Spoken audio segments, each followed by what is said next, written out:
As we consider the medication experience this week in our course, this video module will be used to think about the drug use process that underlies that experience. I want to begin by looking at a visual that will help us think about this cycle of prescription drug use in the United States and how that process works. Let's think about the top of this cycle being a diagnosis. So somebody makes a diagnosis that the condition I have requires a prescription. That prescription is issued. Then it is transmitted to a pharmacist, and that might be done by a piece of paper or it might be done electronically. More and more, that is the case, being done electronically. Next, the pharmacist will receive that and review it, and review the prescription per se, but also compare that prescription to other drugs that this patient's taking, their health conditions, their allergies, and all the things that we know about the patient. Then the pharmacist and the pharmacy technician would work to prepare the medication, and it is dispensed to the patient. Hopefully they're going to have education going on in terms of what is this drug, how should I take it, what kind of side effects might I expect, what should I do if I get them, what outcomes are we looking for. Patient education, as we're stressing in our course, a big important part of this process. The patient then takes the drug, they administer it to themselves or someone administers it to them, and then we are monitoring. So either the patient's monitoring in terms of outcomes, but the pharmacist should be monitoring as well, and the prescriber in that scenario too. And then the cycle continues.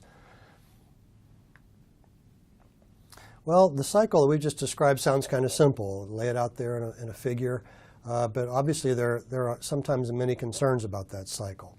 I'm going to share with you a book that is in front of you on the slide there. It's called To Err is Human: Building a Safer Health System. It's from the Institute of Medicine. The data that I have on your slide is from this text. And I want to, this was published in 2001.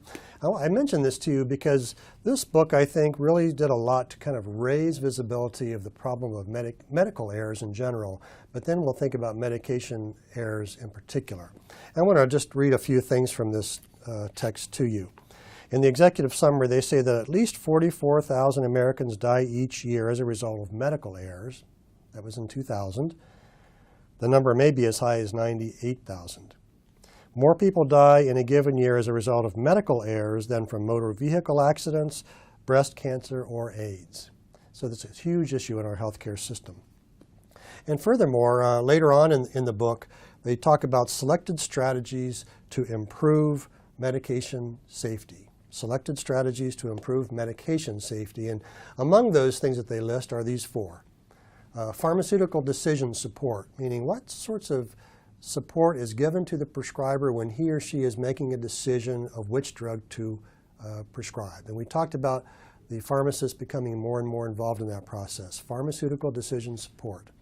Number two, pharmacists should be included on patient rounds. So when we're thinking about inpatient, do we have pharmacists with the team as they are rounding and visiting the patients that is contributing their knowledge about the drugs and their effects in this decision-making process? Number three, we should have the availability of patient information. When we have community pharmacists who are working away from the institution or away from the prescriber, how can they get access to information that will help them contribute to this scenario in a very positive way? And finally, we want to improve the patient's knowledge about their treatment. It's all about patient self-management. The more the patient knows, it empowers them to be an equal partner in this healthcare process. And it's our duty as a pharmacist or any kind of health professional to help educate them about their conditions and their drugs. Here is a pharmacy fundamental for you, WHO, or the World Health Organization. We'll define that for you in a minute. And they describe the dispensing cycle. So we looked at the prescription drug use cycle a few minutes ago. Now we'll think more specifically about the dispensing cycle, maybe the more traditional things that we think about pharmacists doing. And they outline it this way. Pharmacist receives and validates the prescription. Is this a valid prescription? Is it something that we should fill? Number two, he or she understands and interprets the prescription. Does it make sense? Is the drug right? Is the dose right? Is it right for this patient? And we look at, the other things that the patient's taking and their health conditions and all those sorts of things.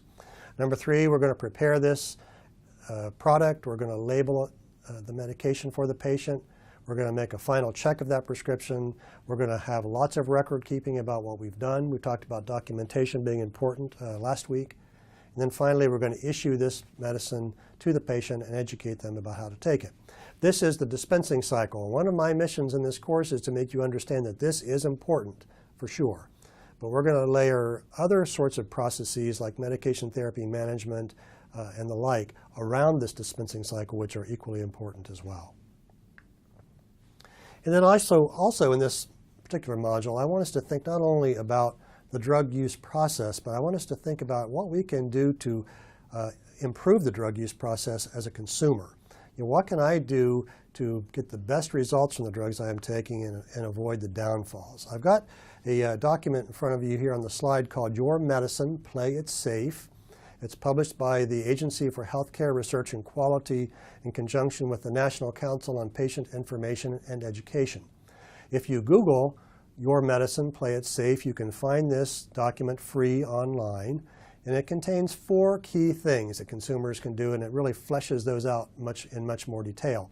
First of all, be sure to give your healthcare team important information. So if I'm thinking about the pharmacist, if the pharmacist must know all the other medications I am taking, and we've mentioned earlier this week that this could be complementary and alternative medicines. It could be herbal products. It could be other vitamins. It could be nutraceuticals. What is it? The pharmacist needs to know all the kinds of things you are taking over the counter, all these kinds of drugs, in addition to the prescription drugs that he or she knows you're taking. And here, with this one, let me make a pitch to you as a healthcare consumer. It's to your advantage, and I strongly encourage you to have all of your prescriptions filled at one common pharmacy.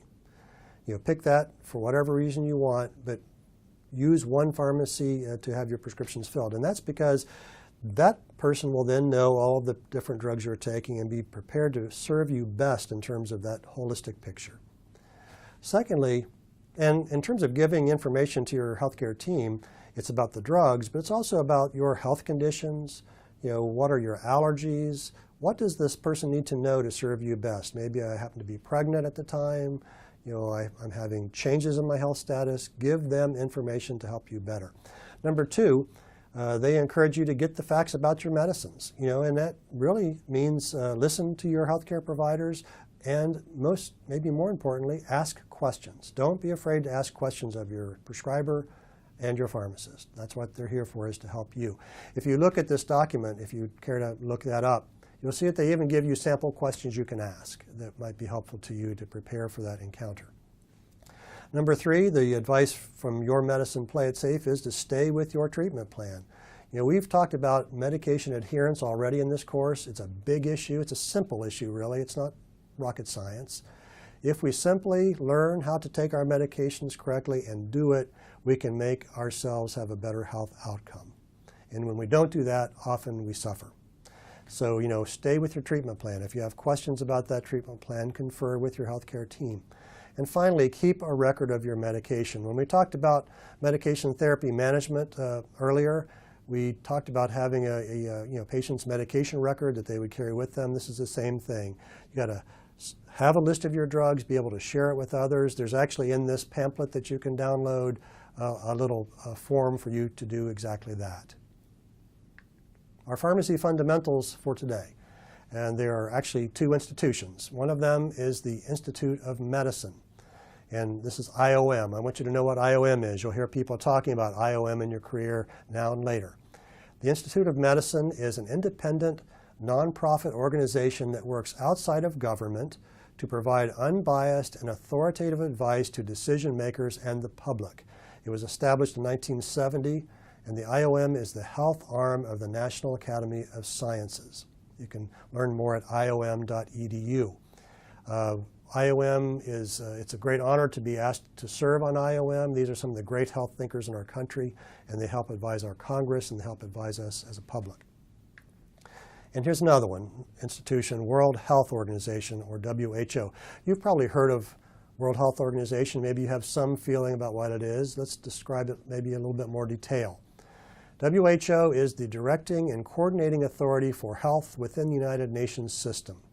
It is responsible for providing leadership on global health matters, shaping the health research agenda, setting norms and standards, articulating evidence-based policy options, providing technical support to countries, and monitoring and assessing health trends.